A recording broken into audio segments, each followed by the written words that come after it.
Welcome to commerce studies. एक बार फिर से हम लौट आए हैं हमारे नए वीडियो के साथ। जल्दी से हमारे चैनल को सब्सक्राइब कर लीजिए और वहां दिखे बेल आइकन को प्रेस कर लीजिए ताकि आपको हमारे आने वाले सभी वीडियो की नोटिफिकेशंस तुरंत मिल सके और आप अपनी प्रिपरेशन अच्छे से कर सके।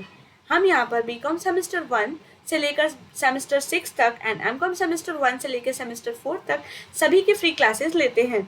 हमारे साथ बने रहिए और साथ ही हमारा टीचमिन चैनल पे भी अपना क्लास ज्वाइन कर लीजिए ताकि आप वहाँ से डायरेक्टली हमारे साथ लाइव लेक्चर्स अटेंड कर सके। एंड अगर आपको लेक्चर्स में मिस हो जाते हैं तो वहाँ पर रिकॉर्डिंग्स भी इजीली अवेलेबल है।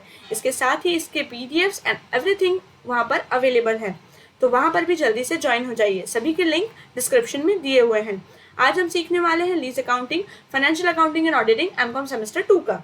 इसके अंदर पहले से हमने थियोरी पोर्शन कंप्लीट किया था, जिसके अंदर हमने कवर किया था हमारा meaning of lease, characteristics of lease and साथ ही टाइप्स ऑफ लीज। और इसके बाद हम कवर करने वाले थे difference between operating lease and financial lease. ये जो दोनों टाइप के लीज है, मैंने आपको पहले भी बताया था, ये दोनों टाइप के लीज आपके लिए बहुत ज़्यादा इंपॉर्टेंट है। तो इन दोनों के बीच का डिफरेंस क्या है वो हम आज समझने वाले हैं। Financial lease and operating lease.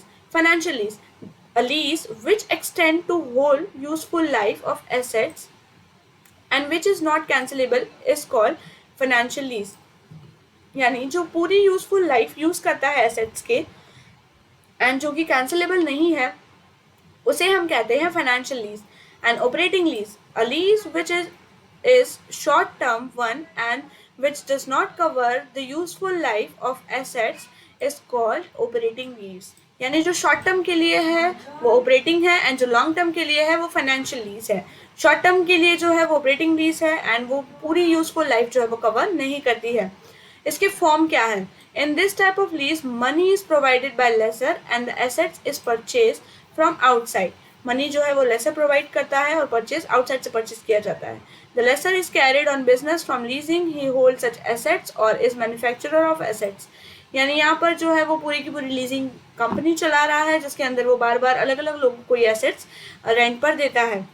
इसके बाद है maintenance. The lessee undertakes the maintenance of assets and paying insurance premium. Because यहाँ पे पूरी यूजफुल लाइफ के लिए वो ही यूज करने वाला है इस एसेट्स को लॉन्ग टर्म के लिए, तो यहाँ पर मेंटेनेंस जो है वो पूरा का पूरा वो यही देखता है। इसके बाद in the type of lease repair and maintenance is done by lessor. यहाँ पर जो है वो लेसर इसका रिपेयर्स एंड मेंटेनेंस देता है बिकॉज यहाँ पर शॉर्ट टर्म के लिए लिया हुआ है हमने रिलीज पर। फिर डिफरेंस बिटवीन दूसरा है रिस्क ऑफ ऑब्सोलेंस। यानी in this type of lease the lessee bears risk of obsolescence so far as he uses assets. यानी जब तक ये एसेट्स को यूज कर रहा है तब तक रिस्क किसके पास है? लीजी के पास है।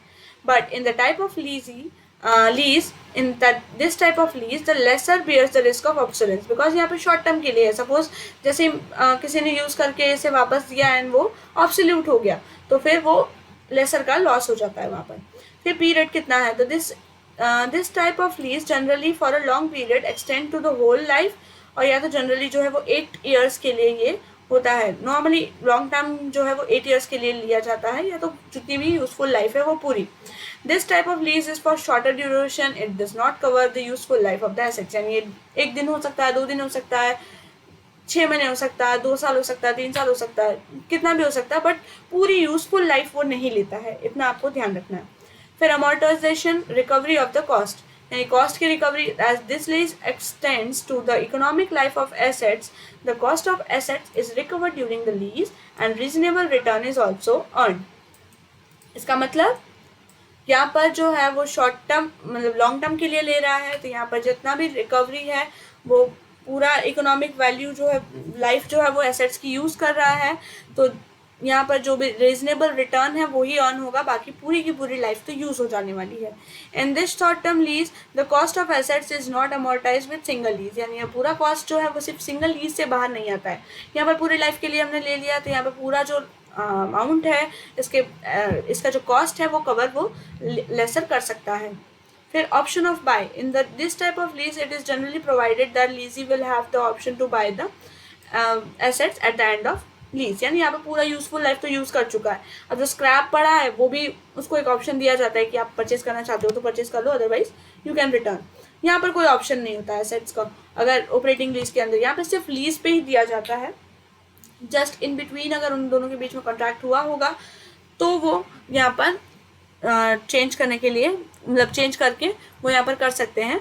बट यहाँ पर ऐसा कोई ऑप्शन अवेलेबल नहीं है। यहाँ पर वो पहले से ही कॉन्ट्रैक्ट बना सकते हैं या तो फिर उसके बाद उनको दूसरा कॉन्ट्रैक्ट ऑफ सेल अलग से बनाना पड़ेगा।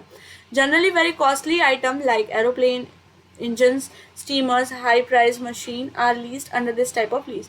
इसके अंदर जनरली ये सारी चीज़ें होते हैं और अंदर operating lease, computer, office equipment, motor cars, ये सारी चीज़ें जो है जो वापस हम ले सकते हैं उसके एक्सपायर होने से पहले, वो सारी शॉर्ट टर्म के लिए ऑपरेटिंग लीज में हम लेते हैं। अब यहाँ पर अकाउंटिंग एंट्रीज किसकी हेल्प से होती है, तो according to the international accounting standard 17 यानी IAS 17 के हिसाब से ये चलता है। An entry is made in the balance sheet of lessee on the both side, यानी यहाँ पर लीजी के दोनों साइड पे होता है क्योंकि एक तरह से उसने कैपिटल पे भी इन्वेस्ट किया है एंड एक तरह से इसने लोन भी लिया है। No entry is made in the balance sheet of the leasee under this type of lease because leasee is in form of hired assets, यानी यहाँ पर कोई भी बैलेंस शीट में एंट्री नहीं आती है बिकॉज वो सिर्फ यहाँ पर लीज पर ले रहे हैं एंड रेंट पे कर रहे हैं। तो आई होप आपको इन दोनों का डिफरेंस अच्छे से समझ में आया होगा। यहाँ पर जो पूरा सम है इसके अंदर लीज अकाउंटिंग के अंदर जो 3 इलिस्ट्रेशन एंड 4 क्वेश्चंस दिए हुए हैं, पूरा का पूरा जो है वो financial lease and operating lease के ऊपर ही डिपेंडेंट है। तो आपको ये टॉपिक बहुत अच्छे से समझ जाना है। अगर आपको अभी भी कुछ डाउट है तो आप मुझे कमेंट सेक्शन में पूछ सकते हैं। अगर आपको ये वीडियो पसंद आई हो तो प्लीज़ हमारे चैनल को सब्सक्राइब कीजिए, शेयर कीजिए, लाइक कीजिए एंड जल्दी से हमारे टीचमेंट एप्लीकेशन को इंस्टॉल करके हमारे क्लास में ज्वाइन हो जाइए ताकि आप हमारे साथ लाइव लेक्चर पढ़ सकें। एंड अगर आपको कोई डाउट है तो आप इमीडिएटली भी वहाँ पर पूछ सकते हैं। साथ ही वहाँ पे आपको सारी रिकॉर्डिंग्स एंड इसके PDFs, लिंक्स वगैरह सब कुछ वहाँ पे इजीली एक ही जगह पर अवेलेबल है, तो आपको बहुत सारी जगह पे सर्च नहीं करना पड़ेगा। उसके साथ ही अगर आप हमारे टेलीग्राम एंड व्हाट्सएप ग्रुप में ज्वाइन होना चाहते हैं तो उसकी भी लिंक डिस्क्रिप्शन में दी हुई है, तो आप वहाँ से ज्वाइन हो सकते हैं। तो thank you so much guys.